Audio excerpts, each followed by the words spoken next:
All right. So, hi everyone, and I welcome you all to the SBL Master for March webinars. This is the day one that I will be conducting for you people, and then tomorrow we will meet for the day two as well. So, just in case that some of you may have heard about this webinar, maybe on LinkedIn or different sources. So, in case you people want to remain connected with me after the webinar, also this is my WhatsApp number. You can directly message me over here for any of your queries or any of the concerns regarding the SBL paper. And you can alternatively also scan this QR code. So once you scan this on your phone, automatically a WhatsApp chat will open, which will direct your messages to me. So just before we get started, I wanted to quickly let you people know this. Now, giving a little bit of an introduction about myself. So if you know about Being ACCA, then you would already know that I'm one of the co-founders at Being ACCA. Punya and I, we have started this together. So regarding my introduction, I basically hold two bachelor's degrees. One is the BCom Honours degree from Delhi University, and another one is the BSc Honours Applied Accounting from Oxford Brookes University. I am a qualified ACCA. I have cleared all of my 13 exams, did not take any exemptions, and all of them, fortunately, I was able to clear in the first go. And what do I do professionally? I used to work at one of the big fours earlier in the audit domain, but now I have switched my career into the core finance field. Now I work as a portfolio strategist and a derivatives trader. So, over these years, 3.5 years has been the duration over which I have been mentoring ACCA students. So over this entire time frame, I have been fortunate enough to be able to guide and mentor and teach more than 5,000 students, and I continue to aspire to take this number even higher, help even more number of students. When it comes towards my expertise, I really believe that you should, as a tutor or whatever you're doing at life, it should be something which you're really an expert at. So you would not find me teaching financial reporting. You would not find me teaching the audit paper because my expertise is not in those papers. My expertise lies in the costing related papers like MAPM. Financial management is something which I do on a very day-to-day basis, as you people can see. So FM, AFM, these are my core areas of work. And then SBL is also something which I am very passionate about. I have been mentoring students, offering test series, mock evaluations for a while, and talking about what I do also on a day-to-day basis, the risk management that I do at my firm. This is more specific towards the finance domain, but yes, I do sit with the top leadership roles. What do they think? How do they take their decisions? So this also helps me to give you people a lot more real life practical examples whenever I am talking to you people about the SBL paper. So this is a brief introduction about myself. Now, coming towards an important area, which is the passing rates as far as the SBL paper is concerned. These are the ACCA official global passing rates. So of all of the students who are appearing for these papers, how many of the students actually end up clearing the paper? That is what these pass rates are telling you all about. So you can see that SBL paper, the passing rate somewhere keeps on fluctuating between the 50s. So 50, 51, 52, 53, 49, 48. This is the range in which the pass rates usually keep on fluctuating. The most recent one that we are having the data of is the December 2025 exam, where the pass rate was 50%. That means if two students appeared for the exam, one student cleared it, another student was not able to clear the paper. Now, guys, you have to consider that this pass rate is also a good thing and it's also a bad thing. Why is it a good thing? The good news is that SBL paper, if you compare with the other strategic professional papers that we have, be it SBR, be it AAA, APM, AFM, amongst all of these papers, SBL is one of the highest passing rates of papers. But then the bad news along with this is that a lot of students think that because SBL has higher passing rates, SBL is also very very easy paper. We don't have to study a lot for it. We don't have to practice a lot for it, and I can easily clear the paper.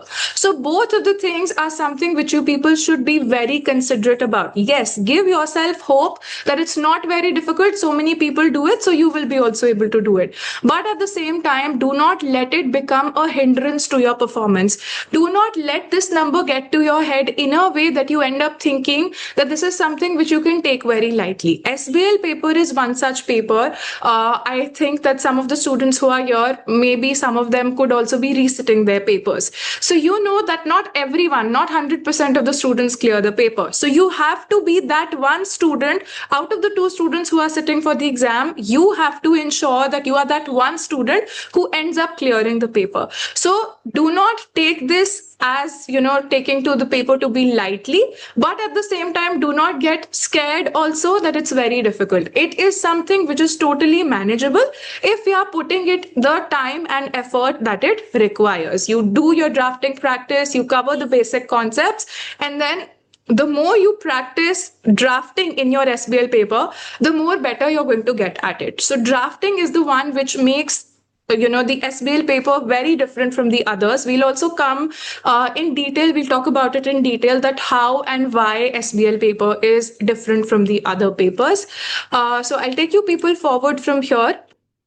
These are a few testimonials of some students who had taken different services from us at Being ACCA with respect to the SBL paper. So lot of the results are there. It was not practically possible for me to include all of them over here in the slides. If you want, you can also check out the testimonials over our Instagram page. We put all of the stories in highlights. So previously, students have enrolled with us and they were able to clear the paper with really good marks. All the students who, we do not say that we have 100% pass rates. There were definitely some students who were not able to clear the paper also. But then it is upon, everything that you do when it comes to a teaching and a learning perspective, it's only a matter how much we can help you, because at the end of the day, you are the one who is studying for the paper. You are the one who has to appear and attempt the paper. I cannot go to the examination hall for you. What the best I can do is give you the best of the guidance, give you the best of the strategies to appear for the paper. So that is what I will strive to do over here today. Now, moving forward, is SBL the same as the other papers? What do you people think? Is SBL the same as the other ACCA papers that you may have appeared for till now? No, SBL is not the same as the other papers of ACCA. Why? Here we are talking the points that you people see over here. This is why SBL paper is different. Why am I saying that SBL is not like the other papers? All the remaining 12 papers of ACCA are in one place and SBL is in one place. Why? Because in no other paper do you get only one single case study. So what happens with SBL? You only get one single case study. Basis that case study, your entire 100 marks of questions are framed. Then your focus over here, in the other papers, your focus is learning the concepts, practicing those particular concepts, and then exactly that gets tested in your paper. But is that the scene with the SBL? No, that is not how the SBL paper works. SBL paper wants you to focus on apply the things which you have learned rather than simply memorizing the theory. So no paper, no question, you will see in the SBL paper, which will be exactly something that you can memorize. If you memorize things, you will never be able to clear the SBL paper.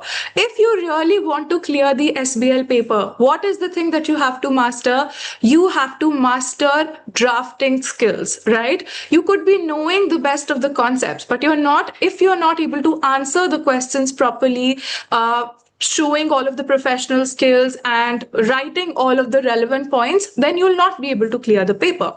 So your focus over here is the application of knowledge and not just memorizing the concepts which you have studied.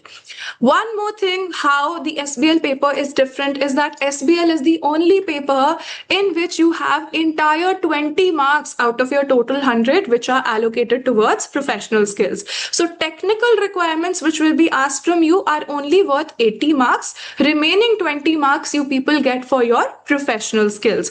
Today, I also have an agenda to discuss with you people in detail that how you can maximize on your professional marks. What exactly do you need to do so that you will be able to secure the marks that are allocated towards the professionalism skills. Another thing is that in the SBL paper, why is it different? Is that you are also required to use models in some answers. Now, nowhere will they tell you to mandatorily use a model, but it's good to use models wherever it is relevant. So don't just try to forcefully use models. Try to use them if it actually fits in that particular scenario which you are dealing with. So models will be useful whenever you are applying them to the case study. And one more thing, how SBL paper is different is all of your answers have to be written in the proper business formats. So the requirements can ask you to frame a report, they can ask you to frame an email, they can ask you to write a memo. So every requirement that you answer, you don't just have to answer the technical aspect, you also have to format your answers in a manner such that they look like they have been written by a CFO or someone who is in a top leadership position. Another thing how SBL paper is different is rather than testing about the concepts which the SBL syllabus is teaching you, the focus is whether you have common sense, whether you are able to think from a business mindset or not. The things that you are thinking, are you thinking from is the perspective correct when it comes to somebody? What will a person who is sitting at the top level position of the management, what will that person think? That is what you have to write in the SBL paper. You give up on your right now, roles or responsibilities which you are doing. If you're maybe working someplace, you could be an auditor, you could be an analyst. You leave out on all of those roles. What do you become in the SBL paper? You become a CFO. You become a top level manager. You become a top level leader. So you have to stop thinking from a student's perspective, stop thinking from a regular person's perspective. You have to be in the top of the hierarchy. Imagine you are standing there. What do you see from there? That is what you will have to frame in your SBL answers. Only then will you people be able to fetch the marks that are available here. Right, so this is how the SBL paper is different from the other papers.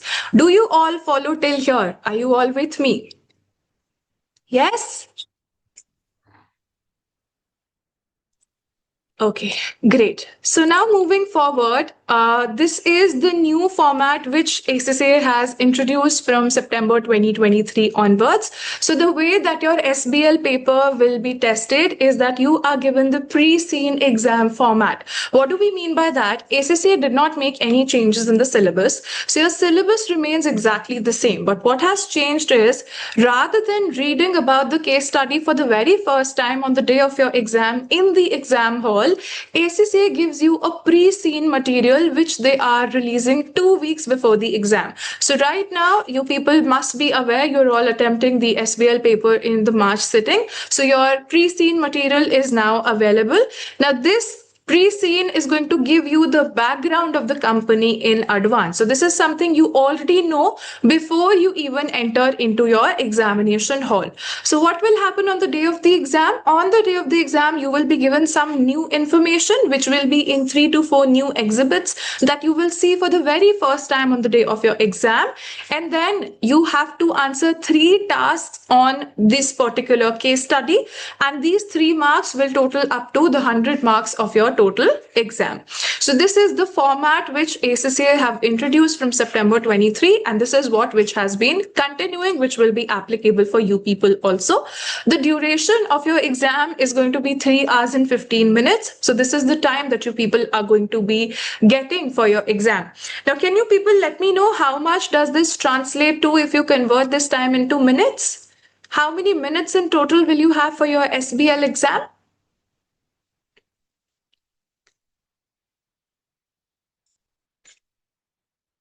Yes, you have 3 hours. 3 hours multiplied by 60 is going to give you 180 plus 15 minutes more. So that means you have a total of 195 minutes while you are trying to answer the questions of your SBL paper.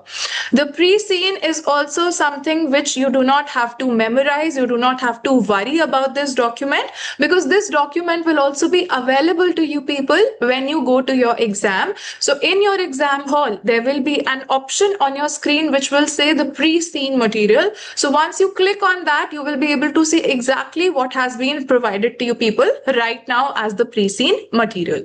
So if I talk about how the papers are tested worldwide, so the same pre-scene material is going to be used all over the world, different countries. The case study will remain the same, only the exhibits will differ, and the questions based on those exhibits will differ according to different time zones. So somebody over here in India will get the same case study as somebody who's there in UK, but just that because the time zones are different, the nations are different, here in India the exhibits could give you some other information, ask you for some XYZ requirements, but in UK they could give you some different exhibits asking ABC requirements. So the pre-scene material is something which will be applicable for each and every one, but the requirements, the exhibits, the extra information that you people are given with, that can change as per ACCA, whatever changes they want to make in that. So this is the new format which we are going to follow in your ACCA exams, the SBL exams. This came into effect from 2023 onwards, and this will continue for your March attempt also. Now, to show you people what the exam is going to look like when you open it on the day of your exam, I would like to navigate towards the ACCA practice platform. Okay, is there anyone who is seeing this practice platform for the very first time? Is there anyone who is seeing this for the first time today? Okay. Only one student, that's a good thing. This practice platform should be feeling like home to you. Why? Because the entire screen that you have in front of you, this is what your exam is going to look like on the day of your final exam.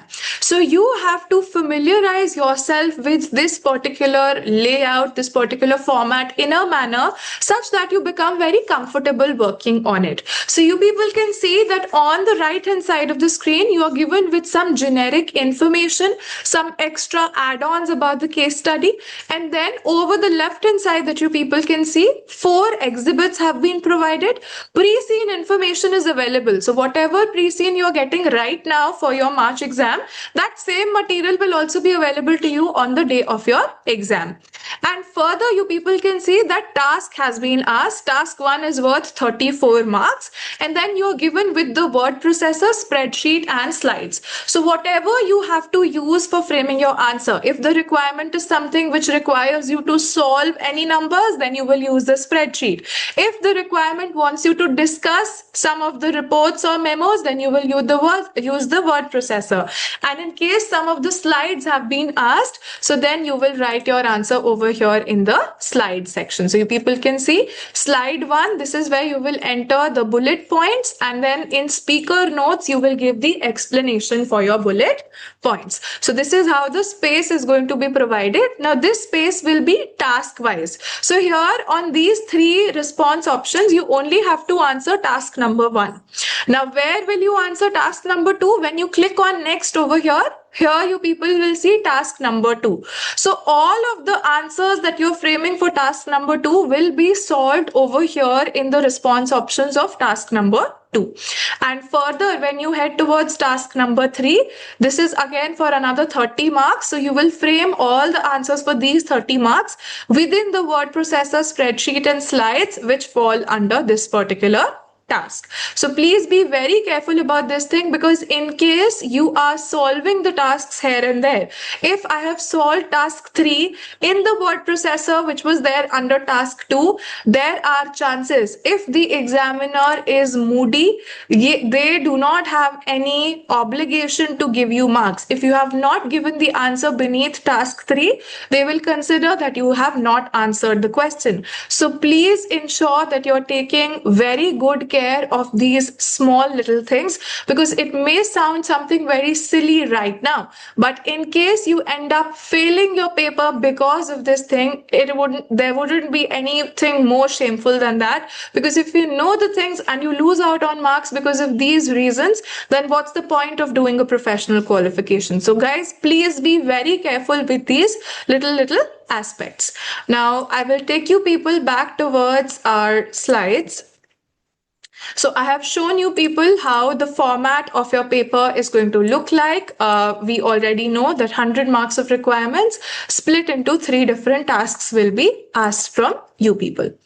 Now coming towards something very important, why do ACCS SBL students end up failing the paper? So all of those who are not able to succeed in the SBL paper, what are the reasons? If this is your first attempt, then it will be good if you learn from the mistakes of others. And if it is yourself, your second or your third attempt, then you would already see that the mistakes that I'm talking about over here, at least 2 to 3 mistakes you people would have also made in your previous attempt. So let's understand what are the things which can go wrong, and you people can see I have also given you solutions for that. So what you should do so that you do not end up making the same mistake. So the very first mistake why you're not able to clear the paper is if you do not complete your entire paper. So what do I mean by that? Each and every requirement in total you should be solving the full 100 marks of paper. If you are not solving your entire paper, then you are increasing the chances of your failing the paper. If you really want to clear the paper, you have to attempt all of the requirements. And how will that be possible? Most of the students in the SBL paper suffer with time management. So you have to attempt all questions while keeping a track of your time. So even if you think that you know more, you can add something more to that task, but if the time for that task is over, you have to move on to the next task. That's the only rule if you want to clear the ACCA SBL exam. Another reason that you people can see is copy pasting to this from the scenario into your answer sheet without giving any explanation. Copy pasting, I'm not saying that it will not fetch you marks, but just copy pasting alone is something which will not fetch you marks. If you want to get the marks, whatever scenario, whatever fact you are copy pasting from the scenario, you have to add your analysis to it, and you have to tell how that thing is going to impact the business. Only when you are adding both of these things will you people be able to get the marks. Another mistake which students make is having a weak technical knowledge. Now, I say that the SBL paper is not very technical in nature. You do not have a very large complex syllabus in the SBL paper. Your syllabus is quite minimal. Most of it is something which you have covered previously also. I'm really sorry. So some of the concepts that you people have as part of the SBL syllabus, you have already studied them in your previous papers. Just, I would say that some of the models are something that you learn for the very first time in the SBL paper. So try to keep your knowledge very sound. Whatever are the key topics in your SBL paper, those topics should be mastered. You should keep on revising those topics from time to time. Another aspect, another place where students go wrong, like I was telling you people earlier also, is time management. So the very big mistake which students make is, if in case, let's suppose the very first task which was given to me in the paper, that was something which was a little bit twisted. The examiner deliberately sometimes, most of the times I would say, gives you people the task number 1 as something which is not very direct. You have to think a lot. You have to gather information from here and there to give your answer for the task number 1. So why does the examiner do that? They deliberately do it to mess with your time management. You will end up confused over there. You will end up overspending your time over there. You'll start to panic over there in the task 1, such that even if the next tasks are something that you are very sure of, you will not be able to frame very good answers for the other tasks also. So you people have to ensure that you do not fall into the trap of the examiner. You follow strict time limits for each and every question. Each and every task, we will do the calculations that this is how we are going to, this is how much amount of time that we are going to spend for this particular task. And as soon as that time is up, we will go ahead and move to the next task. Another mistake which students make is misreading the requirement. So sometimes, this might sound not very intelligent, or this might sound something even very silly, that obviously, ma'am, we are going to read the requirements carefully. What are you talking about? Sometimes it does happen in the exam, guys, because of the exam pressure, the fear, the time pressure, there are chances that sometimes we end up misreading the requirement. So what is the solution? If you do not want to lose out on marks because of these silly mistakes, you have to double read the requirements very carefully. Read the requirements carefully to understand exactly what the requirement is asking from you. Because until and unless you're not answering the requirement, no matter how good answer you are framing, you will not score any marks. When will you score marks? When you have understood the requirement and answered exactly what the requirement was asking you. So ensure that you read the questions carefully and practice ample past paper questions. Practice drafting them on your own, so that with the passage of time, as you practice more and more past papers, you will understand that how do we actually have to interpret what the requirement is asking from us. So moving ahead, another mistake is not linking the answers to the exhibits. So if you're answering generic points, now here SBL paper is entirely a case study in itself. So here I cannot afford to write generic points if I'm not linking my answers to the scenario, if I'm not using all of the information which has been given to me about the company, then again my answers are of a poor quality, because of which even if my answers are completely correct, I will end up scoring lesser marks, sometimes even lesser than what is needed to clear the paper. Another thing is if you are lagging behind in the practice on the CBE platform. So CBE platform is something which I just showed to you people. If you are not doing a lot of practice over there, is what happens, you people do not become very familiar with it. You people, on the day of your exam, you spend some time learning how to navigate on that software. So if you want to maximize the chances of your passing, I would give you this solution. I will give you this suggestion that practice as much as you can on the CBE platform. All of the students who are there in the Being ACCA SBL test series, they all appear for all of their mock exams over the practice platform only, so that they are consistently getting familiar with how things work over the platform, how you have to use it, and how you have to work on it on a fast-paced environment. So this is something very important. Another thing, guys, is that one more mistake that you can make is writing fewer points compared to the marks that are available. So here in today's session, I will also tell you people, how do you calculate, how do you find out how many points are required for each and every question that is being asked to you. So if you are writing lesser points, then also you will be able to fetch lesser marks in your paper. So the solution for the same will be writing 1 point for every 2 marks. So every point that you make in your paper will help you get 2 marks, provided that point is well explained. What is the definition of well explained? At least 3 to 4 sentences should be there in one paragraph that is about 1 point. 1 point will be equal to 1 paragraph, and in 1 paragraph you people will have 3 to 4 sentences in which you people will very clearly explain the point that you are talking about. So you'll write 1 point for every 2 marks that are there in the requirement. Another reason why students are not able to clear the paper is panicking during the exam. Again, this might be something which sounds very silly, but to those whom it has happened with, you people will relate, and if it has never happened with you, you people are lucky. Sometimes what happens is students see one requirement that could be worth maybe 10 marks, 12 marks, that asks you something which you have never heard about, which you have zero idea, you have zero clue how to solve that requirement. So 90% of the students end up panicking about that, and then they mess up even the 90 marks of the remaining paper, which they already know well about. So what you people have to do is, no matter what sort of questions are thrown to you on your day of the exam, you people do not have to panic at all. The solution for this is attempt your mocks in a timed manner environment, in a time bound setting, so that you get the confidence that yes, I will be able to finish my paper on time. But that said, guys, this is not a very concrete solution. What would be the concrete solution then?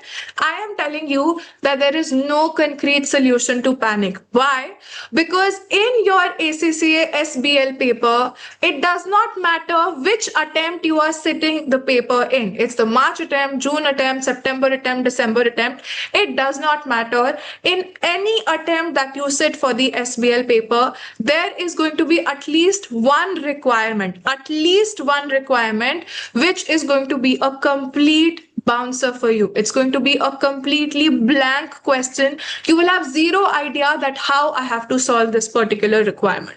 So what you have to do over there is, now messing up with 10 to 12 marks, if you are doing the other parts correctly, it won't matter much. But if you mess up the 10 to 12 marks and because of panicking you're messing up the other marks also, then it can definitely compound to such an effect that it can lead to a fail result for you. So what you have to do is, you have to be mentally prepared for at least one question that will come up in your paper which you might not know anything about. If it does not come, very well, but there are, I would say, 99% chances in every attempt at least one question is there where you're going to think that I have zero idea, I don't understand how I have to frame the answer, what exactly I have to write over here.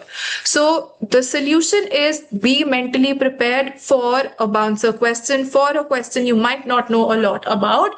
But what you have to do is, you have to compensate for it in the other parts. So what you will do is, if let's suppose you have, maybe if it's a 10 marker requirement, so 10 marker, if you multiply that by 1.8 minutes per mark, so that is going to give you 18 minutes that you can use for that requirement. So what we will do is, we will not spend the entire 18 minutes trying to figure out the answer for that. What I will do is, I will probably use roughly half of the time that is available. So maybe 9 to 10 minutes I will use and try to fit in whatever points that I can think of. And then the remaining 8 to 9 minutes that I am left with, I will utilize that to add some of the extra points in other questions which I found easy. So what I will do is, maybe because I'm losing out some marks over here, I will try to compensate for it in some of the other parts where I am a little bit more sure about what the answers could be. So this is how you people have to learn to be smart. I say that a person who is very intelligent, it's not sure that he will be able to clear the SBL paper. But I can tell you for sure that a person who is smart, he will be surely able to clear the SBL paper. What is the difference between being intelligent and being smart? An intelligent person will try to have this belief, will have to try this opinion that nothing can stop me from answering a task. I know the answer to each and everything. But what will happen as a result of it is, he will definitely get trapped in the time traps or any other traps which are set up by the examiner. But what will a smart person do? Smart person will try to accumulate the easy marks first, answer those requirements which he or she thinks that I will be able to answer in a lesser time frame because I know these answers well. So you have to be a smart student rather than being an intelligent student if you people want to clear the SBL paper. Right? Moving forward, what are some of the other mistakes which you people should not be making? One is, if you are focusing too much on theory and doing lesser of practical thinking. Now, we were just talking about how SBL is a different paper. And how is SBL a different paper? Because it asks you to focus on the practical applications of the things. It asks you to use your own common sense when you're trying to frame your answers. So ensure that you are not focusing too much on the syllabus. Syllabus is something that you should strive to complete maybe within 2 to 3 weeks of studying for the SBL paper. All of the remaining time should be utilized to practice drafting as much as you possibly can. Another reasons why students are not able to clear the paper is poor typing and formatting. So if you are not practicing so much on your keyboard while you are in your practice stage, there are chances, because most of us come from the South Asian countries where our entire education system is done on a pen and paper. So if it's the challenge where we have to compete with the international students on handwriting something, we will surely win that competition. But if it's about typing, we guys do not have a lot of exposure to that, because computers, laptops, they come into the picture very later, probably when you get to college, probably when you get to study a qualification like ACCA. So you have to build your adaptability towards it. You have to ensure that you practice enough while typing things on your own, looking at how your presentation looks like. All of these things ultimately matter. Why? Because it's the SBL paper. It's a professional level paper. Without having these things all sorted, it will become very difficult to clear the SBL paper. So the solution for the same will be to practice as much as you can. That will help you improve your typing speed, and also lay an emphasis on your presentation. The neater your paper, the more professional your paper will look, the more marks you will be able to obtain, at least as far as the professionalism marks are concerned. Right, so these are a few of the common mistakes which students make, and I have told you people the solution also, how you can avoid making these mistakes. Are you all with me till here? Yes? Okay. Now, moving forward, I will tell you people briefly about what the agenda for the webinar looks like. So today we are meeting for the day one of the webinar. I have already spoken to you people a little bit about the information relating to the SBL paper. So I've told you the format of the paper. I've told you the pre-scene, about the pre-scene. I've told you about how SBL is different. What are the common mistakes that you have to avoid? Plus, what else will we do today? I will take you people over the formats that you people have to follow while writing your SBL answers, the email, the memo, the report, the slides. What are the formats that you people have to follow for that? Then I will take you people through how you should be writing your answers in a manner such that you're able to maximize your professional skill marks, which total up to the 20 marks in your SBL paper out of 100. And further, I will also tell you people how do you have to approach your paper. What is the exam technique that you people should be following while you are attempting your paper. Then day two, we will have a discussion about the technical articles, which of them are important, what you should be studying about. Then we will also do some question practice together. Along with that, I will also share with you people a list of the important topics. What are the things that you should be revising in the last few days that we are left with for the exam. And then I will also help you with a little bit of a study plan as to how you can prepare for the rest of the days until the day of your exam. Further, day one and day two are something which everyone can attend for free. Day three will only be for the enrolled students who are a part of the SBL test series at Being ACCA. And if you want, you can also separately enroll for the day three. So this will be here in this session. We will have a pre-scene debrief. So the pre-scene material, which has just been released recently, we will have a complete debrief, a detailed breakdown of that. And I will also tell you people what are some of the possible topics which might be tested. Let me make it very clear. I am not here trying to predict the paper, but I'll try to help you people with what possibly could be something which can be framed from the question, the case study which we are seeing, and what could be some of the points which we can potentially use when we are trying to draft our answers. So this is what we will do as part of day three of this session. Now, if you people want to register, those of you who are a part of the test series, you will already be receiving the invite for this particular session. But in case you are not a part of the test series at Being ACCA and you still want to attend this session, this is going to be for $10. You can pay this fees and you can register for attending the day three live. You will also be getting the recorded access until the day of your exam if you decide to enroll for this. So here we will be having, as I was mentioning, a detailed debrief of the pre-scene content along with some of the possible topics and some of the points that you people can use while you are drafting your answers. Now, moving forward, we are now going to head towards the different formats that we have learned as part of the SBL paper. So, the different requirements can ask you to prepare a report, briefing paper, emails. So, how do we use the format for that? Are you people ready? Should we head towards the revision of the concepts? The formats? Okay. So what I have done is these are the formats which I have directly taken up from the ACCA Study Hub. So you will see that these are snippets, these are screenshots from the ACCA Study Hub directly. So I am not making these formats up. These are officially published by ACCA. So for a briefing paper, this is what they want you to do. It should start with FAO. This is the short for the attention of. So here the name of the recipient will come.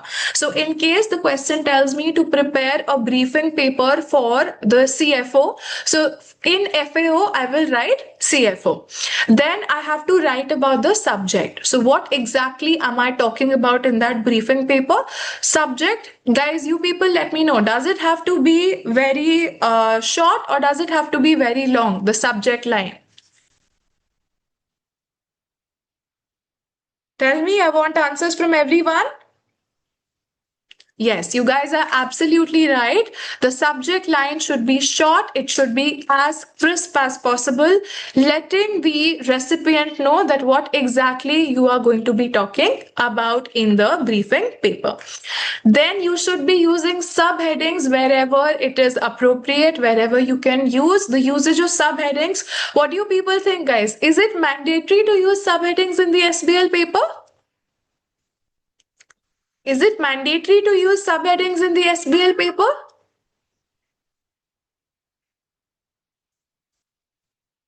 Yes, absolutely. So nowhere it is written in, the marking scheme that marks will only be given if it's in subheadings. So it's not a mandatory thing, but it is something which is recommended. Why do we recommend that it will be good if you frame your answers in subheadings? Is because the subheadings make it clearer for the examiner to be able to understand. Absolutely right, Surya. And one more thing, as mentioned by Aswati, is that it helps you fetch your professional marks. Why? Because if you are framing the things in a readable manner, you are making it look very professional. You are making it look how the things actually look like in a big company. So use subheadings wherever it is possible for you. It will help you boost your professionalism marks. Further, then what you have to do in the briefing paper is use short paragraph. Every short paragraph should comprise of 3 or 4 sentences each, and you can also use bullet points wherever you find it appropriate. But bullet points should not be just left as bullet points. They should always be followed by full complete sentences. So I cannot just say that increased reputation. I have to explain it also. How will the reputation be increased with this particular thing happening? So this is the format which we will be following for a briefing paper. Then another requirement which can be possibly asked from you, this is the most common requirement, preparing a report. So this is pretty much, I think you people are now in that stage of your preparation. This format will be something which is now etched in your brain. So you start with two. Two means who you are sending this to. From here, your role will come, what role you are playing in that particular requirement and that task. Date, usually you will take from the scenario itself. In your scenario, which is provided to you on the day of your exam, a date is also provided to you. So you use that date for all of your answers. You do not use the today's date. So it's better always to use whatever is written in the question itself. And then you give the subject. Again, subject should be as crisp as possible. In 3 to 4, or I would say maximum 5 to 7 words, you should be writing the subject of your report or whatever professional document you are creating. Then you start off with an introduction. So introduction is again it's again going to be a short paragraph, 2 to 3 sentences. What you will write in the introduction is you can copy paste most of it from the requirement itself. So this report analyzes the effect of the new proposal which this company is considering right now. So this could be the introduction. We can add a little bit more over here that we will be discussing in this report. I have discussed the pros and cons related to this particular project. So this is about my introduction. Then once I have written my introduction, I will again, for all the points that I'm making, I will use subheadings. Under those subheadings, I will write short paragraphs. The short paragraphs are going to consist of 2 to 3 sentences, again 3 to 4 sentences, and then you can also use bullet points wherever it is appropriate, and it should always be followed by full complete sentences. And at the end, you people will also write a conclusion or a recommendation depending upon whatever the requirement is. So there you will be writing maybe a short paragraph, 2 to 3, 3 to 4 sentences, that what exactly are you concluding with this particular report or the document. So this is your generic format for a report or a business case. Then sometimes a letter can also be required. So letter, what do? Is you start with the name and position of the recipient. So if the CEO is ABC, this is the name of the CEO. So we'll write Mr. ABC, CEO of XYZ company. This is what I will start off with. Then I will enter the date. Then I will write Dear Miss or Mr. depending upon whatever the person is. Then I will write a little bit of an introductory sentence that why exactly I am writing this letter. Then I will write my answers using short paragraphs, and here also I will try to use subheadings wherever it is possible to use that. And then I will write my concluding sentences, write yours sincerely when I'm done, write my signature and the name of the sender. So if I have sent it, let's suppose my name is Miss X. So then I will write Miss X, and my designation could be the consultant director. So I'll write consultant director at PQR firm. Right? So this is how I can frame my answer for a letter. This is the format that I will be following. Then requirement can also ask you for the presentation slides. So you will first give a title to the slide. Title means you will tell what is the topic that you are going to talk about. And then you are going to give your answers in proper bullet points. And then in the notes, you are going to give the explanation for the bullet points which you have written in the slides. So this is a quick revision of all of the formats that we have learned as part of the SBL paper. Are you all with me till here? Yes? Okay, great. So now moving forward towards how can you actually maximize on your professional skills. Now we all know that professional skills form a good 20 marks of our paper. So we can definitely not be taking this lightly. Lots and lots of students reach out to me asking that, ma'am, how can we maximize our professional marks? How can I score more in the professional marks? So see, whatever you people are scoring in the professional marks ultimately depends upon the technical answers that you people are drafting. So whatever professional skill is being examined in that particular part, you have to demonstrate that you possess that skill in that particular answer. So how exactly we can do that? We have different skills as part of the SBL paper. One of them is called as evaluation. What exactly do we mean by evaluation, guys? This is a very common English language word. Can you let me know what you people understand with evaluation?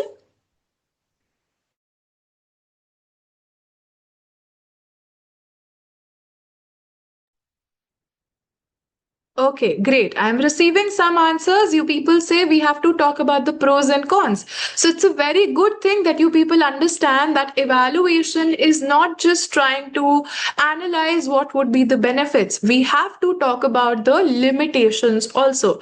So evaluation means I am trying to do an analysis in a balanced manner. What do I mean by balanced? I will not just focus on the positives. I will not just focus on the negatives. I will try to look at at it from both the perspectives.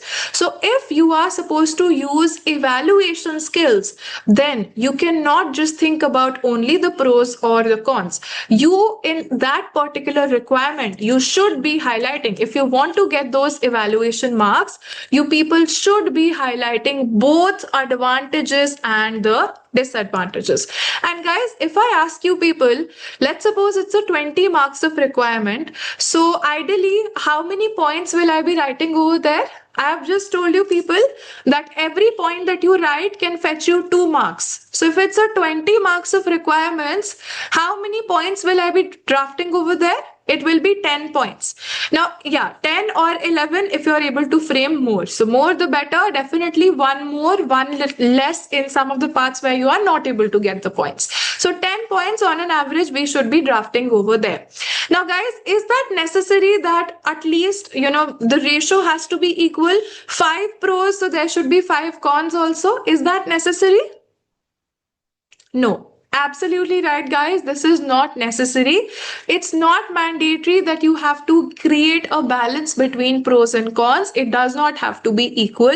You have to, because you are talking about both of the perspectives. You're talking about the pros also. You're talking about the cons also. So what you have to do is, if you are showing your evaluation skills, that will only be considered as, yes, you possess these skills only when you people are showing your professional judgment. What do you mean by professional judgment?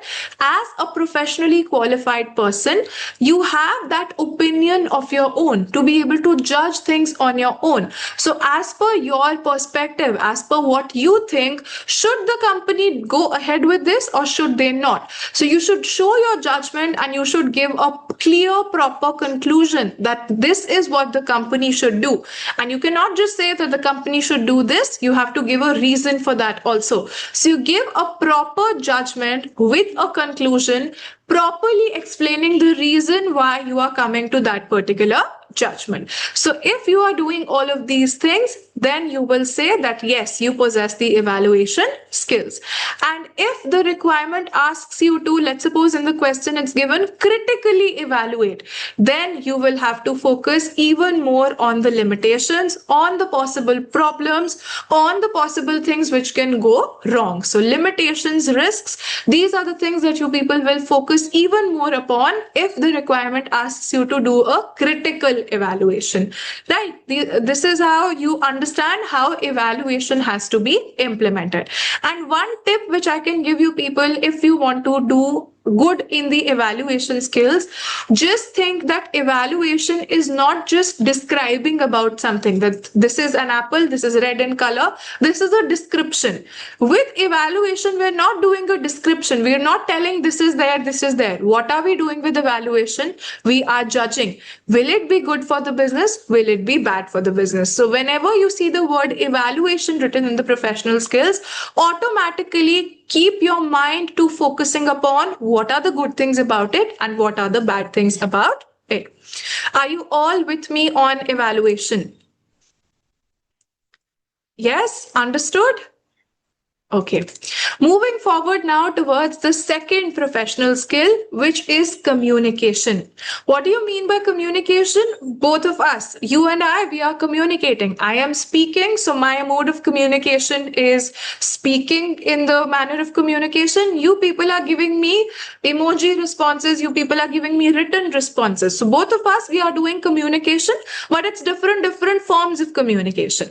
Now, how do you have to show your communication skills? Communication means what I am trying to tell to you, I should be clear when I tell that to you. If I want to tell you how to score good marks in the SBL paper, you people should be able to understand that. Only then I am good at communication. But if I know the things myself and I'm not able to tell you about that, then I'm a poor communicator.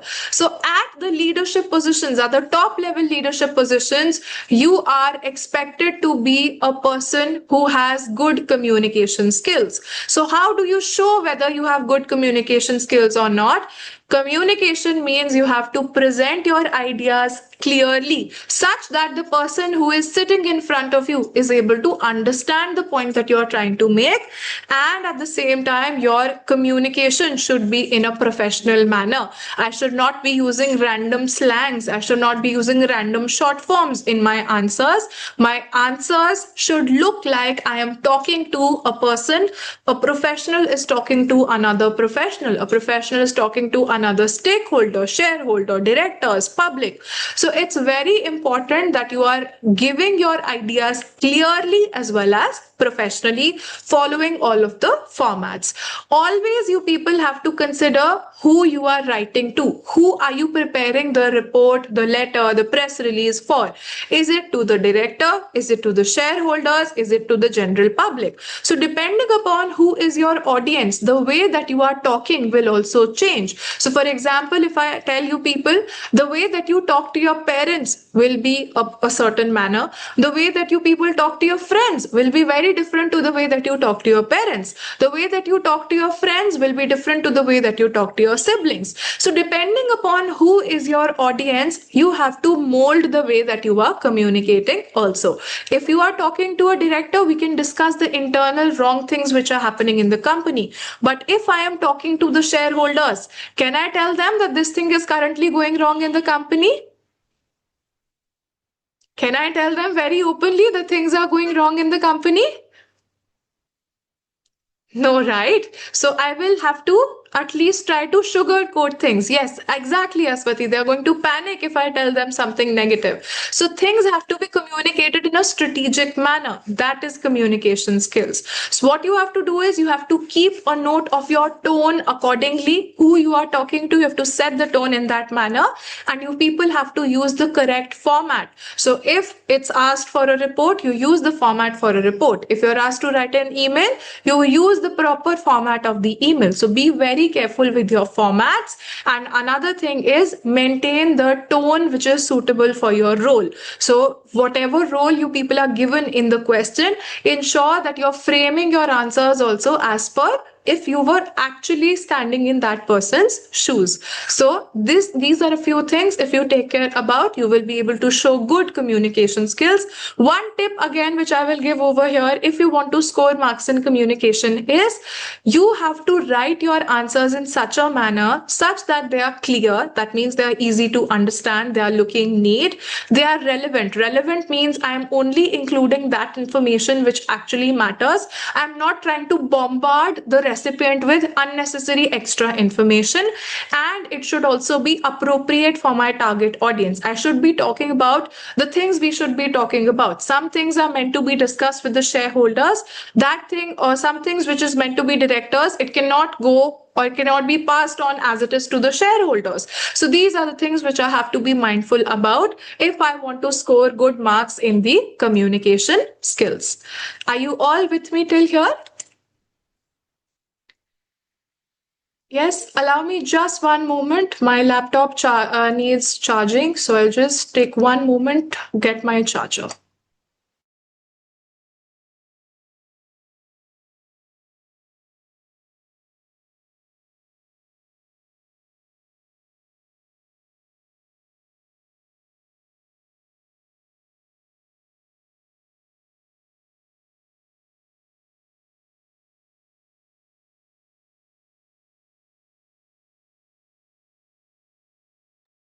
Okay, guys, sorry for the disruption.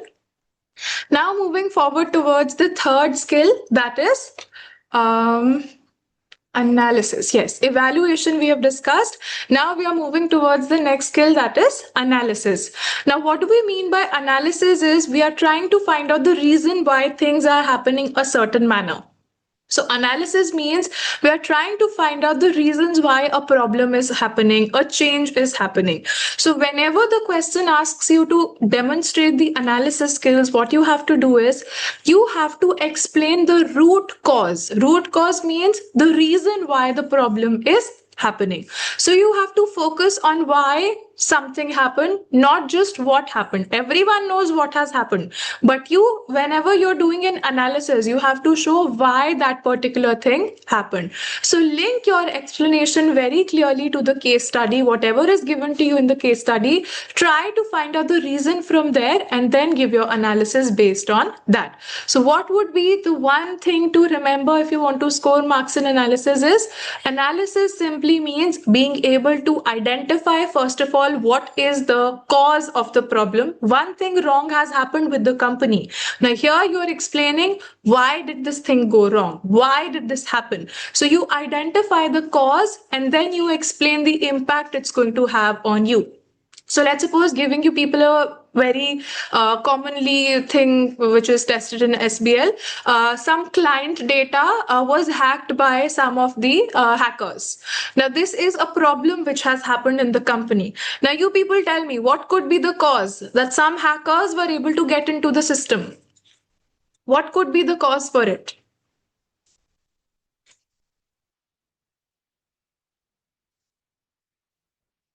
Poor firewall, weak security, compromised passwords, no data security? Absolutely. So these are the root causes. Weak internal controls.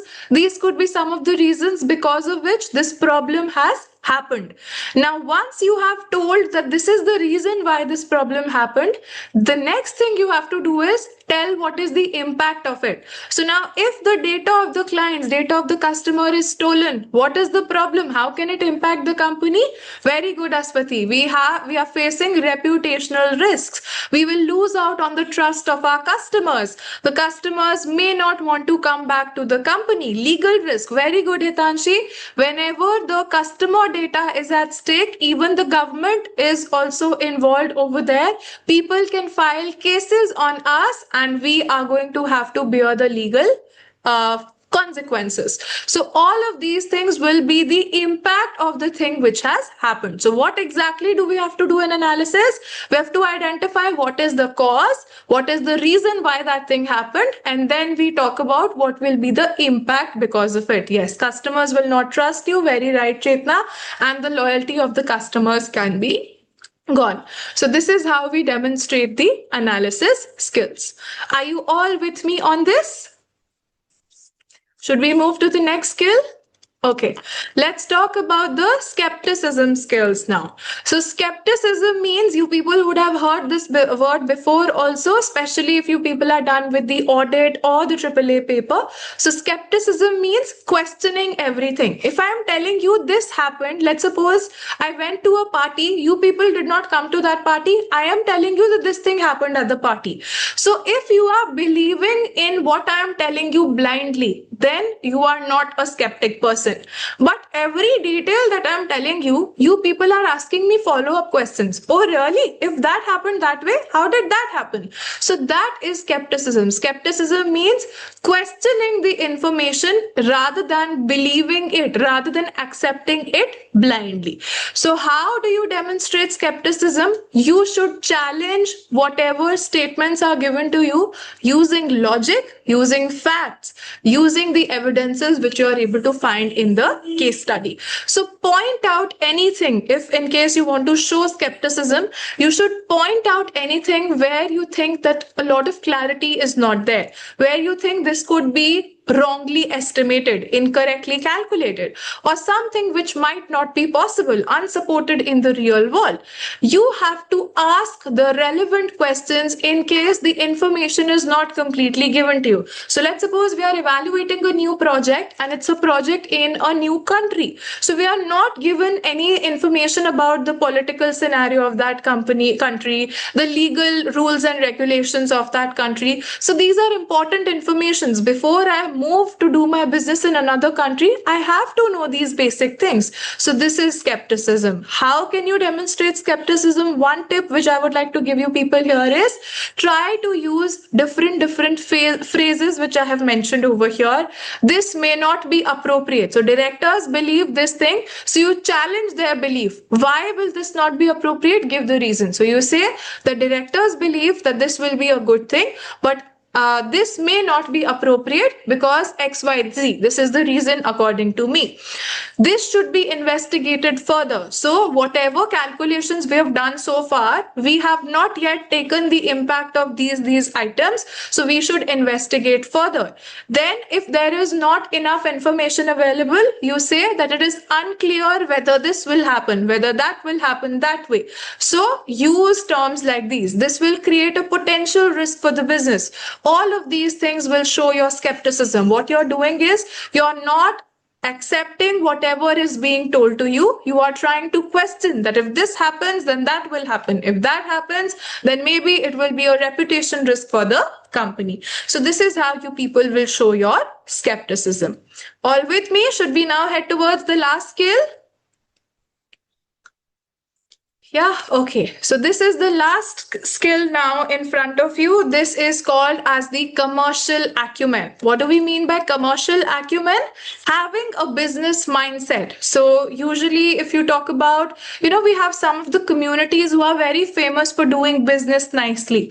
So how do people like they think? So you would see, especially if I talk about India, the community from where Mukesh Ambani comes from. So they are Gujarati trader people who have been having a history of trading for so many number of years. Their forefathers, ancestors, they were all traders, they were all merchants, they were all business people.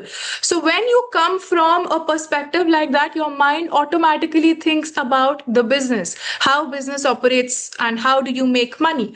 All of that is in a nutshell what you call as commercial acumen. What do we mean by commercial acumen?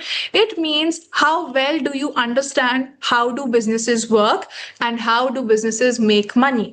If let's suppose anywhere, guys, always remember this one thing. Anything in the world will never come for free.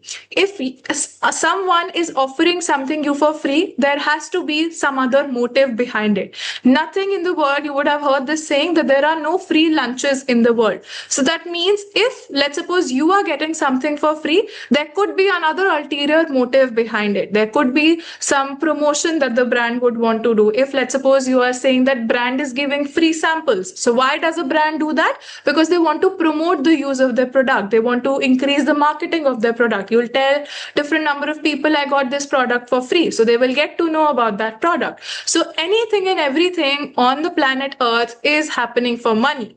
So how well do you understand business, how well do you understand how a business earns money is commercial acumen. So what exactly do you need to do to show the examiner that you have that business mindset? You have to always consider the external factors. What do the customers think about us? How are our competitors dealing with us? How we are planning to deal with our competitors? What are the conditions of the market like? All of these things we will think about. We have to give properly realistic, practical recommendations which will actually help the company to succeed. We cannot just leave generic answers or anything which is unrealistic. You have to, rather than thinking like an accountant, which we are studying the qualification of ACCA, we are going to be chartered certified accountants. So for this one paper, the SBL paper, you have to forget that you are an accountant. You have to think like a business person, like a person who is just here to make money. Nothing else matters. That is commercial acumen. So what is one tip? How can you demonstrate commercial acumen in your paper is you have to use the business related words. What are business related words? Market share, competition, risks, opportunities, strategy, growth. These are some of the words. And at the same time, guys, these are simply words. You have to consider from a business sense what the company is entering into. What could the consequences be for the business from a whole money making perspective? So that is commercial acumen. Are you all with me till here? Yes? Okay, great. So now moving forward, a very important aspect which I would like to cover, how should you manage your time in your SBL paper? Now, guys, I firmly believe that SBL paper is not a very difficult paper. But still, why the passing rates are only around 50% if it's not difficult? If it's not difficult, then it must be at least a little bit easy. So if it's at least a little bit easy, why are not the passing rates a little bit more higher? So the reason why a lot of the students are not able to clear the paper, I firmly believe that it's because of time management. Now, SBL does not involve a huge lot of complex concepts. It does not involve a lot of complex calculations. So where exactly can you go wrong? You go wrong with time management. You could be knowing each and every exhibit. You could be knowing the answers to each and every task. But if you are not able to complete your entire paper on time, passing the paper becomes extremely very difficult. So time management, even though you people may be tired of thinking this particular term, we teach about time management in all the papers. I teach PM students, I teach FM students. To them also I emphasize about time management. But here in SBL paper, guys, time management can make or break your paper. It's very, very important. So here we are now going to discuss the strategy on how you should be managing your time properly. So we know that the total exam time that will be allowed to us is 3 hours and 15 minutes. If you convert it completely into minutes, that translates to 195 minutes. So what we will do is we will utilize the first 10 minutes for the reading and the planning of our answers, and then the remainder of 185 minutes we are going to be using for our writing. So how exactly do you have to spend those first 10 minutes which I just told you people we will use for reading and planning? So I'm giving you a breakdown over here. What we will do in the first 10 minutes is we will read the landing page very carefully and identify the role and the exam date. So I'll show you people over the practice platform also. What did I tell you? The very first step, you will read the landing page. Ma'am, what do you mean by landing page? This is the landing page, guys. This is all the information which is provided to you people on the landing page. So you read this information carefully and you identify what your role is and what is the exam date. So Level PLC is a hotel chain in the country of Estland. They own and operate 35 high quality 4-star hotels located throughout Estland. You are a senior business analyst at Level. So this is your role, this is your position, and you are currently working on a range of assignments and projects for the directors of Level, and it is currently December 20x5. So this is the date which has been given to us here in the scenario, right? This is the first step which we have to do in the first 10 minutes. Then what do we have to do? We have to copy paste all the requirements into the scratch pad. I will also tell you people the reason why I'm asking you to do that in the scratch pad. Then we will identify what are the topics that are being tested. We will quickly scan through the exhibits, find out which exhibit is related to which task. We will not be reading things in detail at this particular stage, and then we will decide the order of attempting the questions. Now guys, you people let me know, is it mandatory? Has ACCA written it somewhere that you have to attempt your SBL paper in the chronological sequence? You only have to do task 1 first, then task 2, then task 3. No, it's not mandatory from the side of ACCA. That means they are giving you people the choice to decide which task will you people start with first, which task you people will do later, and which one will you do at the last.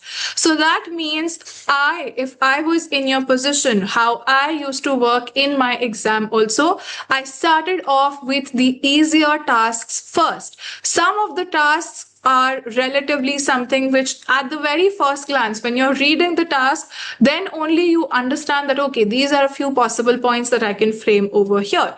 So you are going to start with the tasks that you are most confident with, and then in the decreasing order of your confidence, the task which you are the most unsure about, that is the one which you will be dealing with at the very end of your paper. So how exactly are we going to work in the 10 minutes of our paper is, again, if I take you people to the practice platform. Now here you guys see that over one screen that is given to us, there are 3 tasks and every task is over one screen. So if I'm over here right now, can I see task 2? Can I see task 3 if I'm at this particular page right now? No, only task number 1 is visible to me, right? If I have to see task 2 or task 3, I have to navigate to the next pages. But one thing remains constant. Another problem is that the word processor is different for all different tasks. Task 1 I have to answer here. Task 2 I have to answer on next page. Task 3 I have to answer on next page. I cannot merge, I cannot club all of the answers together. So what I do is, for the time being, I copy paste my requirements on one thing which remains common over my entire paper. What is that one thing? That is my Scratchpad. No matter which task window you are at right now, Scratchpad will show you the same information at every task window. So I'll demonstrate this to you over here right now. This is your task 1 which has been given. So what I will do is, I will write the task over here, I can see, and then I will also open my Scratchpad on the side. This is my task and this is my Scratchpad. What I will do is, I will copy paste only the technical part of my requirement. This is my part A. I will write over here, this is my task 1 and this is part A, where I have to prepare a report. Then with respect to part B, I have to again prepare a report that is worth 8 marks. So I hit enter over here. This is part B.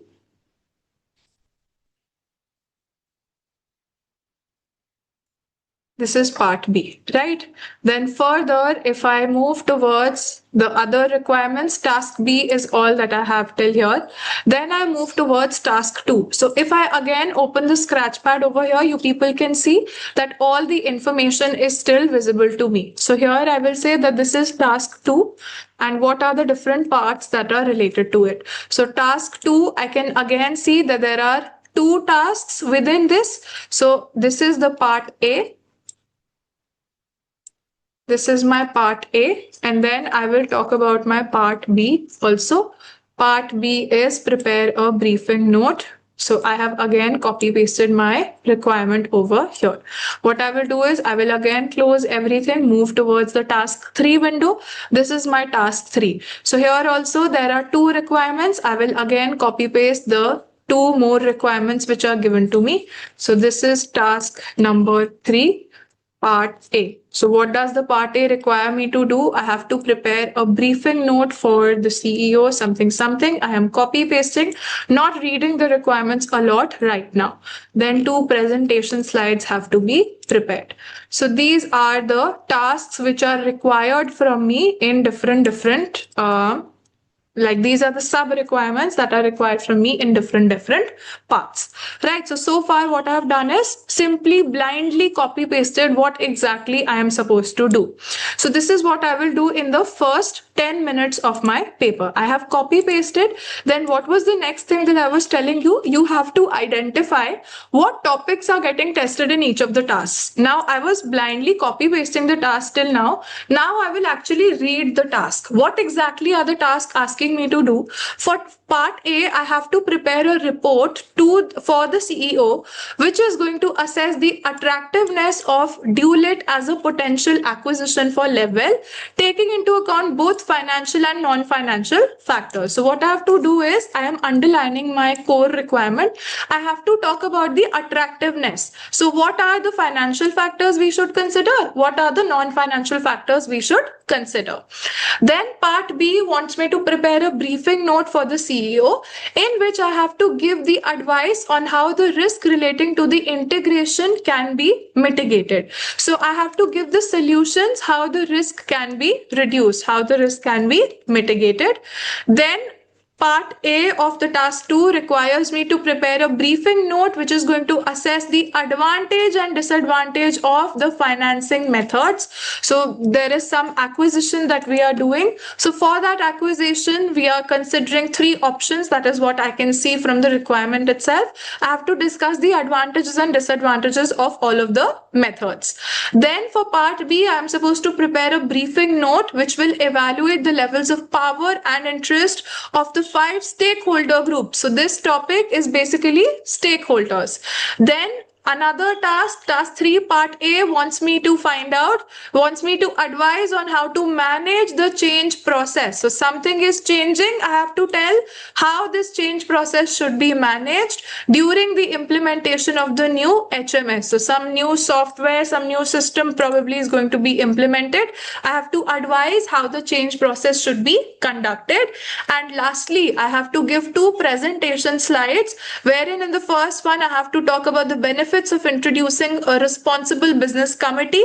So this is some new committee which is being probably prepared at the company, and the challenges which this committee will be facing. So this is something about the main topic, the core idea which is being tested is the committees. So we have studied about different committees. We will use that knowledge to give the answer for this particular requirement. So we have quickly identified that what will be the topics that we are going to be tested with in each of the tasks.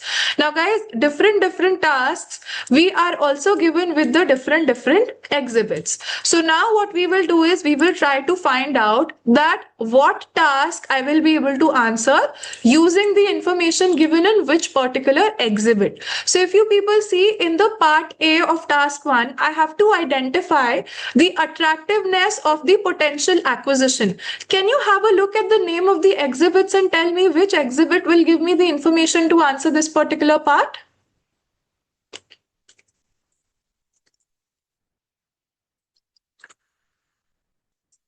It will be exhibit number 1 because it talks about potential acquisition. That is exactly what my task A asks me about. So I will write a little bit of a hint for myself that here I have to use exhibit 1. Right? Then further, we have to talk about the risk relating to the integration of Dulett and Levell. So any thing which you are able to identify, which exhibit we could possibly use over here? I think a combination of 1 and 2, because we will get the main information from 1 and then further information we will get from the second exhibit. So here I will write that I will be using exhibit 1 and 2. Further, task 2 part A wants me to talk about the 3 financing methods. Can you tell me which exhibit will give me the information about financing methods? It will be the third exhibit. So I will write over here exhibit 3. Exhibit 3. Further, the part, okay, sorry, I have to write this over here. And then further, part B wants me to discuss about the stakeholder groups. So again, stakeholder groups, exhibit 3, very good. I love the participation. So here I will again write exhibit 3. Then when it comes towards the task number 3, I have to talk about the implementation of the new HMS. So implementation of new systems, exactly guys, that's given in the 4th exhibit. 4th exhibit. And then further 2 slides I have to prepare about the committee. So with respect to the committee, we can say that it will be the 4th exhibit again, because board committees is titled over there. So these are basically all of the tasks which I have created a summary for myself that this is what I have to do. And these are the exhibits from which I will be able to get the information to help me solve my answers for these particular parts. Now, what is the next thing I will do is once I have quickly scanned, quickly identified the topics, now what I will do is I will have a quick look at the exhibits. So here it's all about the potential acquisition. Then I will see further information I am given with some numbers. Risks about the acquisition are given to me. So yeah, very well. Exhibit 1 and 2 will help me solve part B. Some information about the financing is given. So we are considering 3 options. Either we can take a loan, or we can do a rights issue, or we can do a sale and lease back. Then about stakeholders also, some information is provided to us. Further about the new systems, it's being told that the hotel management systems, statements from from the CEO, CPO are given. And about the business committee, we are given the CFO and chair's statements. So this is mainly all the information which has been provided to us in the form of the exhibits. Now what we will do is I will have a decision making point over here. What is the point of my decision making? That what are the requirements that I will answer first. Now here I will decide my sequence of answering. Which one, if guys you people are given the choice, which task are you going to attempt the first? Task 1, 2 or 3? This can be different for everyone. There does not have to be a right answer to it. You can just tell me you have a look at all of these tasks that are there in front of you. If this is your final exam, which task do you people start with? Aswati says she will start with task 1. So does Devika. Surya and Shreyas say that they will start with task 3. Okay. So we have a mix of ones and threes. All right. So if I was there in the exam scenario and this is what my question paper would have looked like, let me think what I will start with. I think I would have started with task number 2. Why? Because here we are talking about the 3 financing methods, talking about loans, sale and lease back. That's something which we have already covered as part of our FM paper, as part of the previous studies that we have done. So this should not be very difficult for me to do. Further, about the 5 stakeholders group. So stakeholders also not very new information is given to me. According to me, like this is totally subjective. It's not that only my answer is correct, yours is incorrect. I would have started with task number 2 over here. Whatever you people start off with, just ensure that you start with the sum task, which is something that you're finding to be the easiest task over there, right? So you can decide your own sequence. This is what you people will do in the very first 10 minutes of your paper. Are you all with me till here? Are we clear on what we will do in the first 10 minutes of our paper? Right now, I am, you people would be thinking that it took us very long amount of time, more than 10 minutes, but this is not what will happen in your exam. Here, I was explaining you what you have to do. In your exam, you will straight away go towards the landing page. You will highlight your role, you will highlight your date, and then you will open the Scratchpad, start copy pasting the requirements, and then find out which exhibit tells you about which requirement, and then ultimately decide on your sequence. Fair enough, you will take 10 minutes to get these things done. What do you do next? What do you do after this? I'll again take you people back to the slides. The next thing that you people have to do is take very good care of your time management strategy. So we know that 1.8 minutes per mark is our rule. This includes the time that you will use for reading of your exhibit as well as writing of your answer. So both reading and writing time is included over here. So for example, if I go to the task number 1, task number 1 part A was there for 22 marks in its own. And if I talk about the professional marks, 4 marks were available for the professional skills. So that gives you a total of 26 marks. That means how many minutes are available for this task? How many minutes? 26 marks are there in total, including technical and professional marks. So multiply with 1.8 and tell me how much is the time allowed for task 1 part A?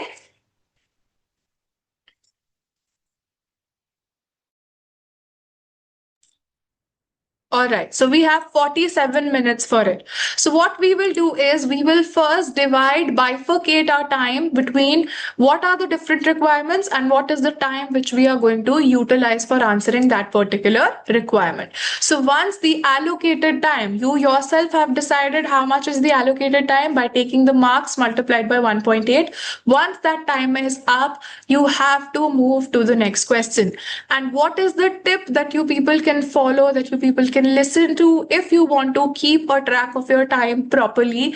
I myself use this trick. What you can do is mention your target finishing time for each and every question in your answer document. So on your scratch pad, you write the expected time. So once 30 minutes are over, I should be done with task number 1. Once, let's suppose here we are getting 47 minutes. So once 47 minutes are up, I should be done with task A. Then if let's suppose task B is worth 13 minutes, so 13 plus 47, if my 1 hour and 10 minutes are if my 1 hour is complete, I should be done with part A, I should be done with part B. So this is how we are going to write in front of our scratch pad that this is the time that we should be using. In case this time is up, we will move ahead to the next task, right? This is something which you might think that this is not really needed, but in the bigger picture, in your final examination, these all small tips are really going to help you manage your time nicely. So this is how we are going to use the strategy as far as the time management is concerned. Are you all with me till here?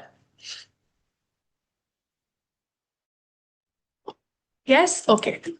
So now moving forward to how you have to link your answers to the exhibit. So guys, you people let me know in case in your SBL paper, you're not linking your answers to the case study to the exhibits.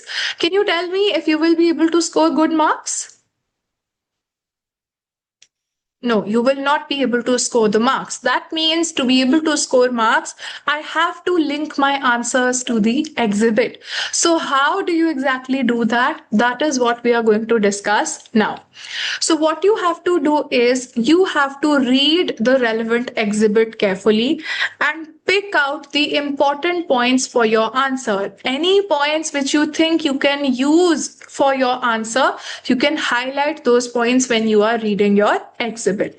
Exhibit is going to be your main source of information, and pre-scene will only be used when you need the pre-scene. So what will be the ideal mix for your answers? You have two resources. You have the exhibit, you have the pre-scene information. Majorly, I would say for like a good 80 to 90% of your answer, you will use the information from the exhibit. But some small references about the goals of the company, the objectives of the company, values of the company, financial data about the company, the KPIs of the company, the performance information which is given about the companies, those small references can be taken from the pre-scene material, because usually this is the kind of information that is provided to us in the pre-scene material. Majorly 80 to 90% your answers will be from the information that you receive in your exhibit. Remaining part of it is going to come from your pre-scene information only when it is needed. As long as the information in exhibits is sufficient, you do not need to go towards the pre-scene, but sometimes for small references, you can surely go to the pre-scene content. It's recommended that you people get very familiar with the pre-scene before you go to your final exam. So the time that you people have right now, use this time to become very familiar with the pre-scene, because on the day of your exam, if you have to even go back to it, you would at least know where what information is provided. So you won't have to read that information again to find out what you're looking for. So this is how you will first of all get started with this particular process. Now, how do you structure your each and every point? What you will do is whatever is the information that you can see from the exhibit, from the pre-scene, you will start with a short statement of fact which you will take directly from the exhibit, or you will take directly from the pre-scene material. And then what you will do is you will explain how it matters, why it matters, and what impact will it have on the business. So maybe in the case study, it's being told to you that the data of your customers was stolen. So this is the line that you pick up. This is a fact that you're picking up from your case study. Then you are going to explain why it is a bad thing and what impact can it possibly have on the business. Always remember that whatever key facts, figures, information you are taking from the the case study, that should not be more than 2 or 3 sentences. Usually it should only be one line. If in case you want to use 2 to 3 sentences from the case study, you can summarize it and write it in just one single line. So whatever statement you are opening with, the fact that you are opening your answer with, that should be short, that should be clear, and maximum it should be written in one line. You should not take the facts to be 2 to 3 sentences which you are just copy pasting from the case study, because the major marks you will not get for copy pasting, you will get for your analysis, you will get for telling what has happened, not what has happened, why it has happened, what impact is it going to cause on the company. So this is how you should be starting off with your answer. You should start with a fact and then give the explanation, your own value addition to it. Right? Are you all with me till here?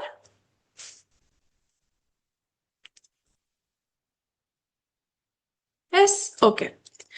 Now moving forward towards how many points you people should be writing in your answers. This is again a very common question that I get from the SBL students, that how many points should we aim to write. Now the answer for this is very, very simple. What you will do is you are going to total the technical and the professional marks. So if I give you people the example of the very first task that we were seeing in the mock, the first task part A has 22 marks for your technical and 4 marks for your professionalism. So 22 plus 4, that gives you a total of 26 marks. Now what you do is, to find out the number of points, you know that every point that you make in your SBL paper will fetch you 2 marks each. So what you do is you divide the marks by 2. So 26 divided by 2 will give you 13. That means 13 points you people should be aiming to write in an answer, at least 13. You can even try to include 14 points if the time allows you, but 13 is something which you should really try to work with. In case you are not able to come up with 13, at least 12 points, right? So +1, -1, depending upon your circumstances, but the 13 figure is something which you should at least be aiming for, right? So one paragraph you will write for 1 point. Every paragraph should have 3 to 4 lines, including the fact that you are using from the case study. And if the question is easy, if you have time, then you should always try to add 1 extra point. But again, the condition is very, very clear. Only if the time allows you. Do not let the other requirements suffer just because you wanted to add more points in one particular requirement. Only if you have spare time and you think you're easily able to come up with another point, then you should try to add 1 point extra to your answers, right? So the way that you calculate how many points you should be writing is very simple. Take the total of your technical marks with the professional marks, divide that number by 2. That will give you the number of points that you have to frame for that answer.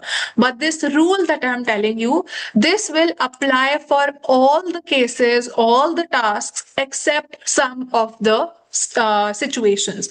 In which situations this rule will not apply? There are certain exceptions. What are those exceptions? So sometimes you people would have noticed in your practice, the question asks you for identifying the weakness and writing a recommendation for that. So what is happening there is you are going to get 2 marks for identifying the weakness, and then you will get further 2 marks for every point that you're making in your recommendations. So there you are going to divide your marks accordingly. One weakness along with that recommendation will in total fetch you 4 marks. So if let's suppose 16 marks are the total marks that are available, then I will divide this by 4. So I will get 4 points which I have to talk about. So 4 weaknesses along with 4 recommendations. That way I will be able to fetch the 16 marks that are available over here.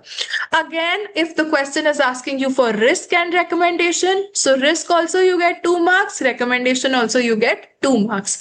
If you are if you are asked to identify a specific number of weaknesses or risks. So sometimes they will not tell you how many risks you have to talk about. So then you will use this particular rule. But if in the case study they are telling you write only about 4 risks. So you have to talk about 4 risks, and then it is told to you that the total question carries 20 marks. So if the total question carries 20 marks and you have to talk only about 4 risks, that means for every risk, how much marks worth of content you should be framing? 20 is the total number of marks that are available, and you will be spreading these 20 marks over 4 risks. So how much worth of content you should write for one risk? Absolutely right, Hitanshi. You will write one risk according to the fact that it carries 5 marks. So maybe when you explain the risk, you will score 2 marks. But for the recommendation, you could write maybe additional points so that you are writing enough content, enough depth, enough analysis to be able to secure 3 marks for the recommendation. So maybe writing 2 recommendations, 3 recommendations, just so that I'm able to write for one risk in accordance to 5 marks. So you have to be very mentally aware when you are solving your exam case studies that if it is specifically asking you for a fixed number of risks, for a fixed number of weaknesses, then you will have to divide the marks with the number of risks to find out that how much risk, how many marks will one particular risk be carrying.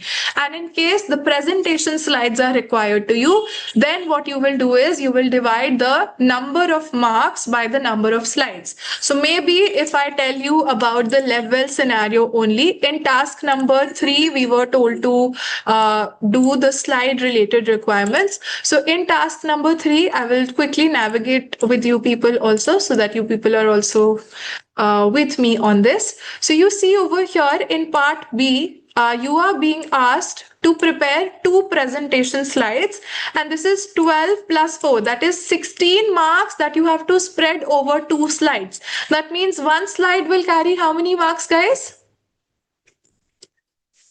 One slide will carry 8 marks. Absolutely right. So you have to frame your answer in a manner. That means if every point that you write in your slides fetches you 2 marks, that means 4 points you will have to mention in each of the slides. Absolutely right, guys. Chetna, Hitanshi, very well. So this is how we are going to calculate how many number of points we are going to frame when we are solving for our answers.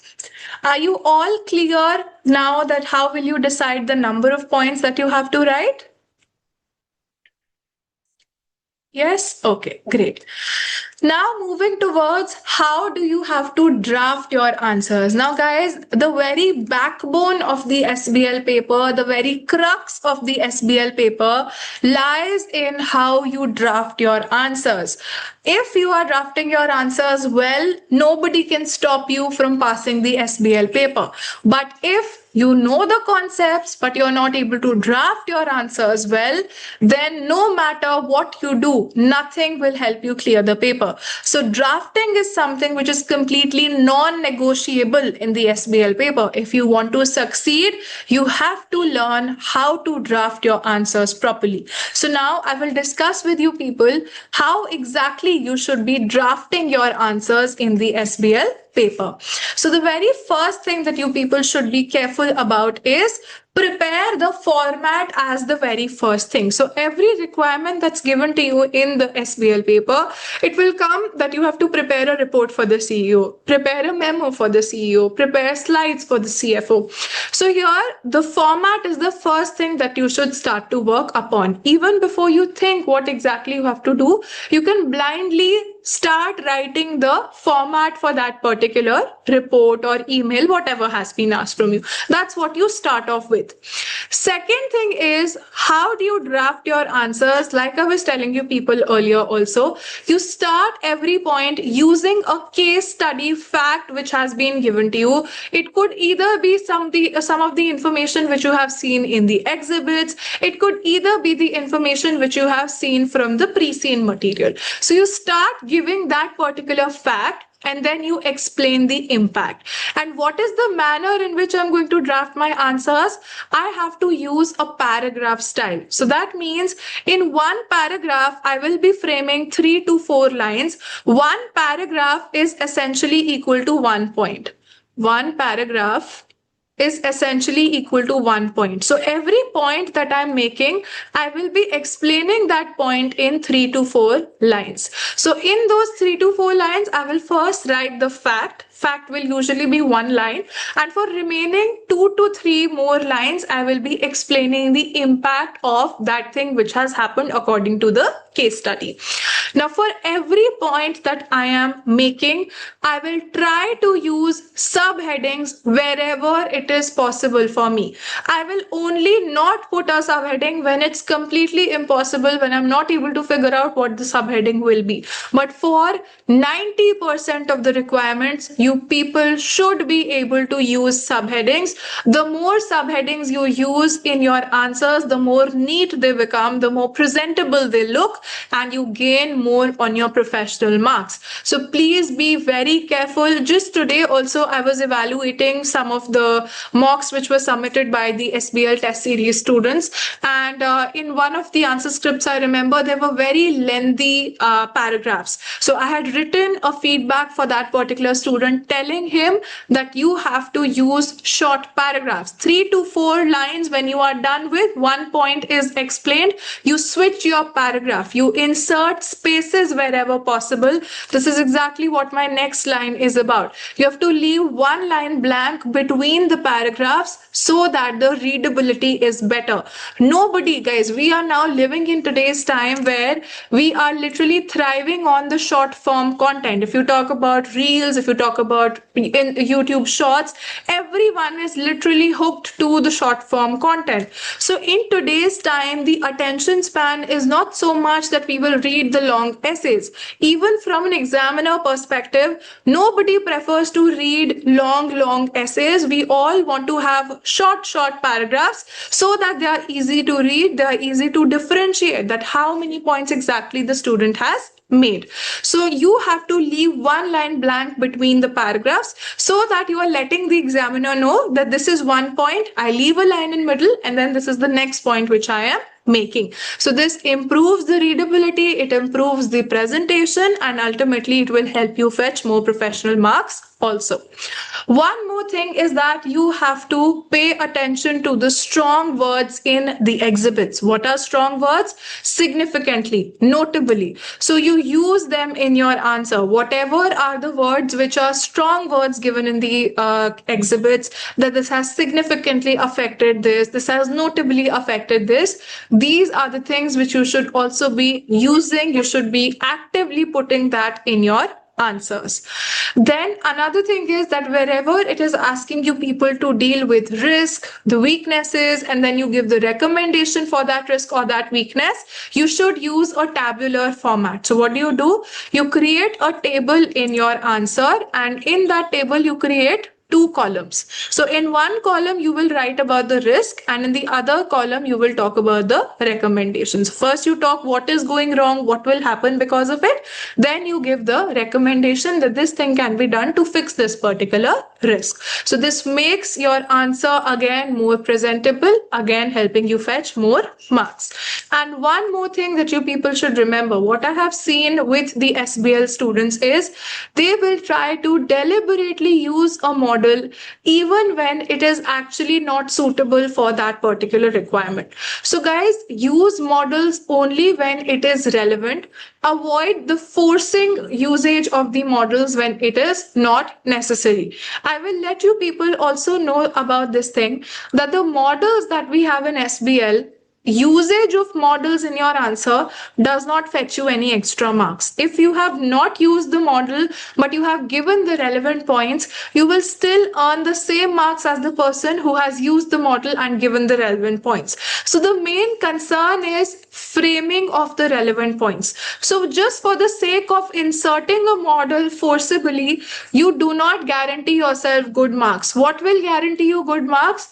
writing the relevant points. Even if, again, I'm repeating, even if I have not used the model, but I have given very good relevant points related to that task, I will end up scoring maybe even better than a student who would have used a model but missed out on some of the relevant important points. So the crux, the idea, the main requirement is to use the relevant points, the points which actually matter, and rather than just focusing upon usage of the models. So you do not get any extra points, any brownie points for using a model.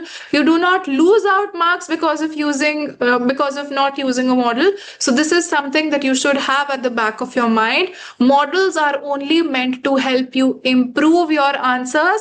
They are not the oxygen for you. They are not something which is necessary. You only use them if they are relevant, if they feel fit in the scenario that you're dealing about. Are you all with me till here?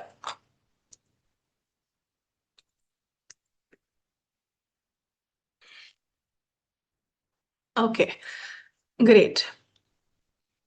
So guys, this is what I had in agenda for today. We can see the agenda once again. So for today, I had told you that we are going to discuss all about the paper a little bit, the formats, the professional skills, and how do we deal with the exam. So the techniques of how you approach the exam. Now, in tomorrow's session, which will also be conducted at the same time, by the way, I'll share the link over the WhatsApp group, over the registered emails also. So we will discuss the important technical articles. I will also practice a question live with you. So I'll show you how we have to draft our answers. I'll also give you people a list of the important topics, and I'll tell you what you can do for your study plan for the days that are left for your SBL paper. So this is what we will have on our agenda for tomorrow. All right, guys. So did you find today's session helpful? Did you learn something new from it? Okay. Okay, great. I am glad to know that. So I'll see you people tomorrow, the same time. Bye-bye, guys.